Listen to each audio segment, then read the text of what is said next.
Meus amados irmãos, bom dia, Paz do Senhor Jesus. Eu sou o pastor Leonel Júnior, o pastor da Igreja Evangélica Pentecostal da Shekinah, aqui em Recife, Pernambuco, no bairro da UR11.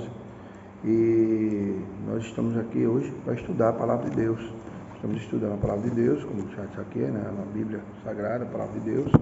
E nós estamos estudando essa revista, que é a Maturidade Cristã, da editora Central Gospel. Dentro do texto Maturidade Cristã, nós vamos estar estudando sobre a maturidade sustentável. Tema muito pertinente, muito atual e muito relevante para que a igreja possa entender o que é a maturidade sustentável. O que é que sustenta a maturidade, né? O Netinho também está aqui comigo. Nós vamos abrir a Palavra de Deus, a revista, né? O livro de Filipenses. É o texto bíblico básico, Filipenses, está aberto aí, né? Filipenses capítulo 1, versículo 3 a 6 e o versículo 9 ao 11. Nos diz a palavra: dou graças ao meu Deus todas as vezes que me lembro de vós, fazendo sempre com alegria a oração por vós em todas as minhas súplicas. Pela vossa compreensão no Evangelho desde o princípio, desde o primeiro dia até agora, tendo por certo isso mesmo, que aquele que em vós começou a boa obra, a aperfeiçoará até o dia de Jesus Cristo. E peço isto, que o vosso amor aumente mais e mais em ciência e em todo em conhecimento, para que aproveis as coisas excelentes, para que sejais sinceros e sem escândalo algum, até o dia de Cristo, cheios de fruto de justiça, que são por Jesus Cristo, para a glória e louvor de Deus. Filipenses 4:8 nos diz: quanto ao mais, irmãos, tudo que é verdadeiro, tudo que é honesto, tudo que é justo, tudo que é puro, tudo que é amável, tudo que é de boa fama, se há alguma virtude e se há algum louvor, nisso pensai. Então, meus irmãos, olhando para o texto bíblico básico, nós vemos, né, que a gente precisa cada dia mais, o apóstolo pedindo que cada dia mais nos aperfeiçoemos, que esse amor em Cristo aumente mais e mais em ciência, em conhecimento, nos aproximando cada dia mais, uma constância da palavra de Deus. Estamos vivendo um tempo pós-pandemia, um tempo escuro, um tempo tenebroso, um tempo em que muita gente tem se afastado da palavra de Deus. E geram-se muitas celeumas em relação a clima, em relação a trabalho, em relação a curso, a concurso, a estudo, a isso, aquilo. E, na verdade, a gente tem visto que o amor em Cristo, esse amor é que tem se esfriado cada dia que passa. E Paulo diz que ele rogava que o vosso amor aumentasse mais e mais. E pelo contrário, nós estamos vendo que o amor está diminuindo mais e mais, tanto na ciência da palavra quanto no conhecimento. Então, o título é bem sugestivo, porque ele fala da maturidade sustentável. Ou seja, o que nos sustenta na palavra é a maturidade cristã. E, no entanto, a gente tem visto muita gente raquítica, muita gente imatura nas coisas cristãs, na palavra de Deus, no proceder, no agir da palavra de Deus. Muita gente que fica emburrado, fica bochechudo, fica bocudo, com uma reclamação que leva de um líder, de um dirigente, de um pastor, de um evangelista, de um presbítero, de um diácono, já fica chateado, já não quer mais saber. Por quê? Porque lhe faltou maturidade nas Escrituras. Se analisasse as Escrituras, iam entender que as Escrituras falam de honrar a Deus e honrar aos homens, e nós vamos tratar disso aqui. Então, o texto bíblico básico fala de bem-aventurado aquele que teme ao Senhor e anda nos seus caminhos. Primeiro, temor ao Senhor é o princípio da sabedoria. Então, bem-aventurado, é feliz aquele que teme ao Senhor e anda nos seus caminhos. Salmo 128, verso 1. Então, nós precisamos ter entendimento e conhecer as atitudes que precisam ser adotadas pelo cristão, a fim de alcançar a maturidade.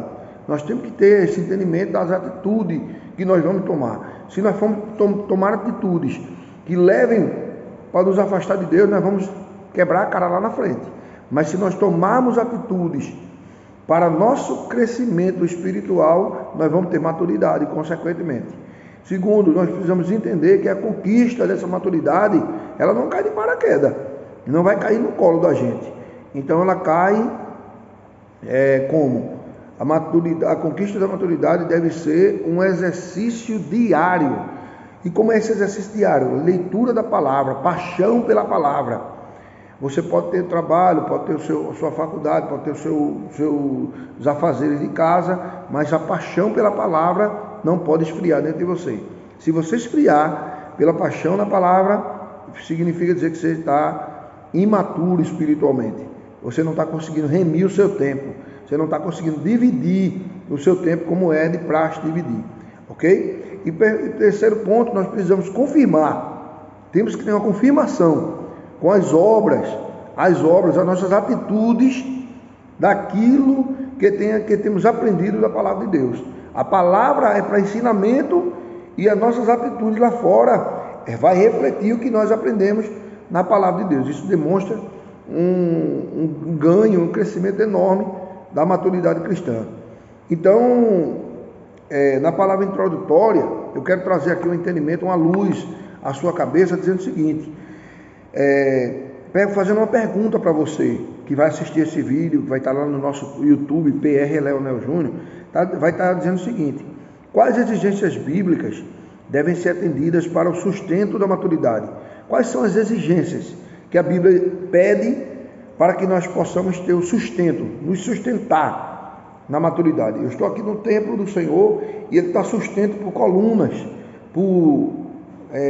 tem cidades que chamam radier, em outras cidades chamam de cinturão. Então ele está sustento por colunas, paredes e cinturão.